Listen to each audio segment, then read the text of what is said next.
ငါးပါးသီလတော့အိုးနှင်းခွက်နှင်းဖြစ်နေတဲ့သူတွေကအင်တာနက်ပေါ်တက်ပြီးဘုန်းကြီးတွေတက်ဆဲနေတာရှိတယ်ရှိလားမရှိဘူးလားကိုကြတော့ငါးပါးသီလတော့အိုးနှင်းခွက်နှင်းဖြစ်နေတာ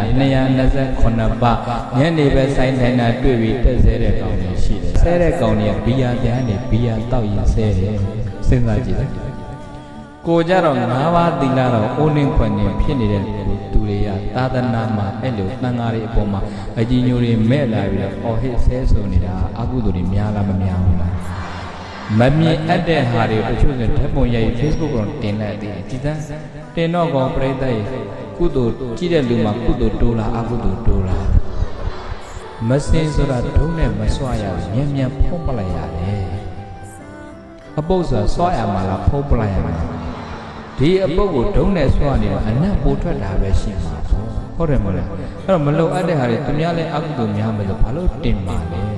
ပြိဿရဲ့ပုဂ္ဂိုလ်နဲ့တန်ငါကွဲအောင်ကြည့်လိုက်ပုဂ္ဂိုလ်တစ်ပါးအကုသိုလ်လုပ်တာသူနဲ့ပဲဆိုင်တယ်တန်ငါနဲ့မဆိုင်ဘူးဟုတ်တယ်မဟုတ်လားအဲ့